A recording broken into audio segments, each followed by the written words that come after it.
So guys, अगर आप भी यूएसडी आईएनआर, यूरो आईएनआर पे या करेंसी डेरिवेटिव्स पे ट्रेडिंग करते हो, आप एक करेंसी ट्रेडर हो, तो पिछले 1-2 दिन से आप बहुत ज्यादा टेंशन पे होंगे, क्योंकि हमें पता है कि बहुत सारे लोग पहले निफ्टी पे, बैंक निफ्टी पे ट्रेडिंग करते थे, लेकिन उन्हें उस जगह पे, उस सेगमेंट पे लॉस देखने को मिलता था। लेकिन काफी सारे लोग ऐसे होंगे कि वो करेंसी पे जब से ट्रेडिंग करना स्टार्ट की है तो कंसिस्टेंटली करेंसी मार्केट से पैसा बना रहे। ऐसा बहुत सारे ट्रेडर है जो फुल टाइम करेंसी ट्रेडिंग ही करते हैं, उनका main source of earning currency trading ही है। तो ऐसे पे अगर किसी का main source of earning currency trading है, करेंसी ट्रेडिंग से ही पैसा अर्निंग करके, प्रॉफिट करके वो अपना परिवार, घर, संसार ये सब कुछ चलाते हैं, तो ऐसा कोई सर्कुलर आ जाना कि आगे इस रिटेल ट्रेडर करेंसी ट्रेडिंग को कर पाएंगे कि नहीं कर पाएंगे, तो बहुत कह सकते हो कि टेंशन का ही बात है।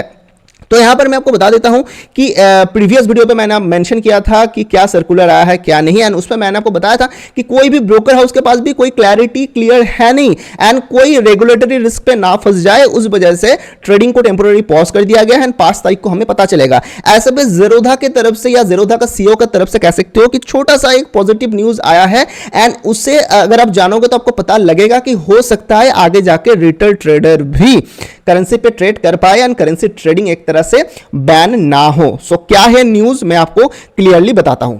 सो देखिए, यहां पर मैं अगर आपको बताऊं तो नितिन कामत जी, जो कह सकते हो कि ज़ेरोधा का फाउंडर है, तो उनका कहना है, I have said this before, regulatory risk is by far the biggest risk for stock broker. मैंने आपको पहले ही बताया पेटीएम का हाल क्या हो आपको पता है। तो ब्रोकर जो है फंसना नहीं चाहते, कोई भी रेगुलेटरी रिस्क या आरबीआई का कोई भी ऐसा कुछ, मतलब कह सकते हो कि दबाव ना आए, या कह सकते हो उनका लाइसेंस कैंसिल ना हो, उनके ऊपर पेनल्टी ना लगे, इस वजह से उनके पास कोई क्लैरिटी नहीं है, इस वजह से ट्रेडिंग को टेम्पोररी पॉज कर दिया गया है। एंड देखिए, बताया गया कि that the RBI has its own reason for restricting unhedged currency derivatives. RBI का खुद का कोई रीजन है जिसलिए करेंसी डेरिवेटिव्स को रेस्ट्रिक्ट किया जा रहा है, but this means the death of currency derivative trading on stock exchange by retail traders. So इसका मतलब है कि ऐसा अगर हो गया, तो मैंने प्रीवियस वीडियो पे मैंने आपको बताया था कि 80% वॉल्यूम जनरेट होती है रिटेल ट्रेडर का ट्रेडिंग से। तो ऐसे में अगर रिटेल ट्रेडर ही ट्रेड ना करे, तो कह सकते हो कि करेंसी ट्रेडिंग का डेथ हो जाएगा रिटेल ट्रेडर के लिए। एंड अगर सपोज कि कोई हेज बनाना चाहे, बाकी जो 20% इन्वेस्टर है या ट्रेडर है, अगर वो ट्रेड बनाना चाहे तो उनके लिए भी पॉसिबल नहीं होगा, क्योंकि मार्केट में कोई लिक्विडिटी नहीं होगा, कुछ वॉल्यूम ही नहीं होगा, तो 20% लोग क्या कर लेंगे इतना बड़े बड़े पोजीशन के साथ। तो एक सोचने वाली बात है। सो देखिए, अब जो है मैं आपको एक फॉर्म दिखाता हूं। हो सकता है कि अगर आप ज़ेरोधा में ट्रेड करते हो, आपके पास एक डिक्लेरेशन फॉर्म आया है करेंसी ट्रेडिंग का। सो देखिए, अगर बंद करना रहता तो ऐसा कुछ फॉर्म आता नहीं। सो बंद नहीं करना है, कुछ रेस्ट्रिक्शन आए हैं, कुछ गाइडलाइन आए हैं, उसे फॉलो करके ट्रेड करना है, उसलिए ऐसा आया। सो देखिए, यहां पर बताया गया है फॉर्म में क्या क्या मेन टॉपिक है, मैं आपको बता देता हूं। ऐसा कुछ पीडीएफ है, तो इसमें आपको डेट देना है, डेट देके नीचे साइन करना है, ज़ेरोधा का जो यूजर आईडी है वो लिख के आपको अपलोड करना है। उसके बाद ही आप न्यू फ्रेश पोजीशन बना पाएंगे ज़ेरोधा में। इस फॉर्म को अगर आप फिल नहीं करेंगे तो न्यू फ्रेश पोजीशन आपको बनाने नहीं देंगे ज़ेरोधा। बहुत सारे ब्रोकर पे अभी तक ऐसा कुछ कह सकते हो कि ऐसा कोई नोटिफिकेशन या ऐसा कुछ डिक्लेरेशन फॉर्म आया नहीं है। ज़ेरोधा पे मैं देखा कि ओनली इस पे ही आया है। एंड ज़ेरोधा को हम इतना प्रायोरिटी क्यों देंगे, इसका रीजन है ज़ेरोधा इंडिया का one of the most largest stock broker है, इसी वजह से। तो देखिए, यहां पर कुछ पॉइंट को मैंने हाईलाइट किया है। बताया गया है position size limitation and management, the trader commits to maintaining their position size within a limit of 100 million United States dollar as specified by exchange RBI। तो RBI ये जो कैप था आपको मैंने प्रीवियस वीडियो में बताया था कि 100 मिलियन यूएस डॉलर का कैप है।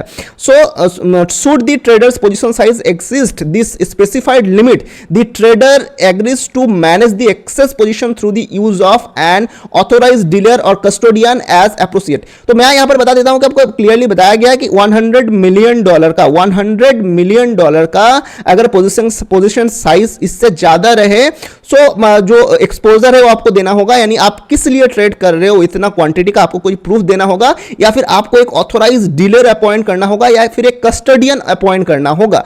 सो यहां पर देखिए, पोजीशन साइज का अगर हम बात करें, सो बहुत बड़ा पोजीशन साइज दिया गया है। आमतौर पर रिटेल ट्रेडर इतना बड़ा पोजीशन साइज से आई डोंट नो कि ट्रेड करते हैं। अब देखिए, पोजीशन साइज मींस यहां पर ये क्या बता रहा है, ट्रेडिंग वॉल्यूम है ना वन टाइम पोजीशन है, ये अभी तक क्लियर नहीं हुआ है।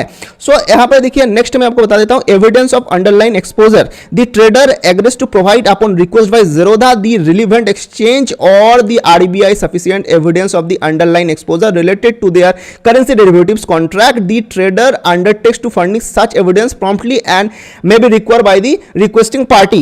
तो यहां पर अगर आपका ट्रेडिंग वॉल्यूम $100 मिलियन से, जो पोजीशन साइज है $100 मिलियन से ऊपर चला जाए, तो Zerodha अगर आपको रिक्वेस्ट करे कि एक्सपोजर देने के लिए, प्रूफ देने के लिए, तो आपको देना होगा। एंड यहां पर देखिए क्लियरली बताया गया, दी ट्रेडर हियर बाय, टोटली बताया गया है कि यहां पर अगर आपके ऊपर कुछ भी क्लेम आती है, गवर्नमेंट का कोई नोटिस आती है या फिर फेमा एक्ट के तहत आपके ऊपर कोई कार्रवाई होती है, तो उसके लिए सिर्फ और सिर्फ आप ही रिस्पॉन्सिबल रहेंगे।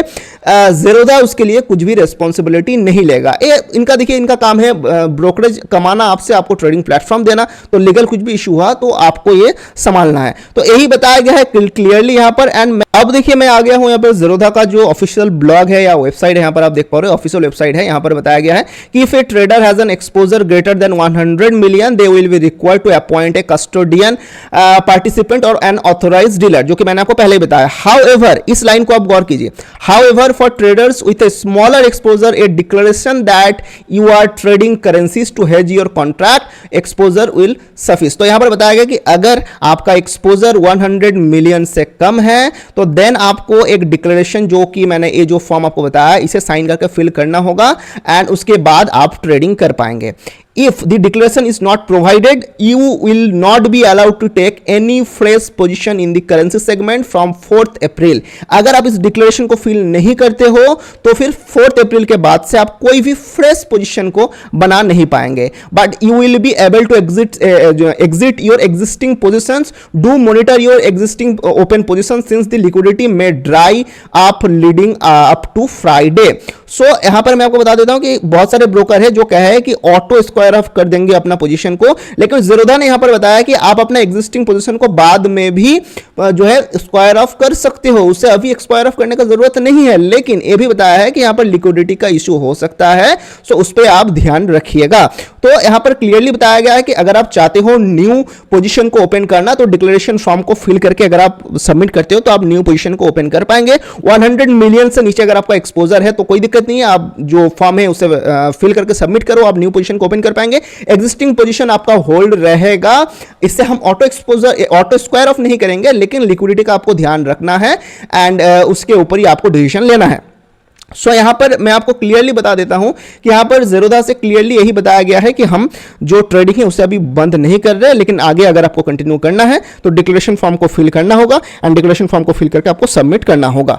ये जो लाइन था, ये कह सकते हो कि एक पॉजिटिव साइन था, इसे आप अच्छे से देख लीजिए। इसका जो लिंक है वो भी मैं डिस्क्रिप्शन में दे दूंगा। इससे पता चल रहा है कि 100 मिलियन से नीचे अगर एक्सपोजर है तो आई थिंक कि कोई प्रॉब्लम नहीं होगा या नहीं होना चाहिए। अब एग्जैक्टली क्या होगा, ये नेक्स्ट आप कह सकते हो कि कल अगर कुछ निकल के आए, अदर्स ब्रोकर भी कुछ ऐसा कह सकते हो डिक्लेरेशन फॉर्म या ऐसा नोटिफिकेशन जारी करे अपने ब्लॉग पे, अपने वेबसाइट पे, तो ही हमें पता लगेगा। यहां पर देखिए, अगर सपोज रिटेल ट्रेडर निकल गए करेंसी मार्केट से, तो ये कह सकते हो कि सेबी के लिए भी सही नहीं है, क्योंकि सेबी को यहां ट्रांजैक्शन चार्जेस मिलता है, वो नहीं मिलेगा। गवर्नमेंट के लिए भी सही नहीं है, हम जीएसटी देते हैं, वो भी नहीं मिलेगा।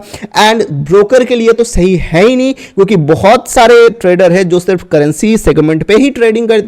ऐसे में डायरेक्टली कह सकते हो कि जो ब्रोकर हाउस है वो भी बहुत ह्यूज कस्टमर बेस यहां पर लूज करेंगे अगर ये रिटेल ट्रेडर के लिए अवेलेबल ना रहे। तो यहां पर कुछ कंफ्यूजन है, यहां पर पोजीशन साइज यहां पर बताया गया है, तो यहां पर ट्रेडिंग वॉल्यूम आई थिंक नहीं होगा। पोजीशन साइज मींस की यहां पर बताया गया नोशनल कॉन्ट्रैक्ट वैल्यू, तो एनसीवी बताया गया है। तो आई थिंक कि वन टाइम ट्रेड, आपका वन टाइम पोजीशन $100 मिलियन नहीं होना चाहिए। इसके बारे में कुछ भी अभी क्लैरिटी नहीं है, आगे अगर कुछ क्लैरिटी आए तो पता चलेगा। आप और हम नॉर्मल रिटेल ट्रेडर हैं, हम कितने से ट्रेडिंग करते हैं, 100 लॉट 200 लॉट से ट्रेडिंग करते हैं। तो आई थिंक कि हमें प्रॉब्लम ना होना चाहिए। तो आप सभी का क्या राय है, आप नीचे मुझे कमेंट करके बता सकते हो। एंड मैं अगर सिंपली आपको करेंसी चेन को दिखाऊं, सिंपली अगर मैं आपको करेंसी चेन को दिखाऊं, तो अभी तक तो अगर देखा जाए वॉल्यूम एंड ओपन इंटरेस्ट तो ठीक ठाक ही है। अगर हम देखें 5 अप्रैल का एक्सपायरी का, तो आप यहां पर देख पा रहे हो, ये रहा एट द मनी, तो कह सकते हो 1,86,000 का ओपन इंटरेस्ट है, 1,20,000 का ओपन इंटरेस्ट है,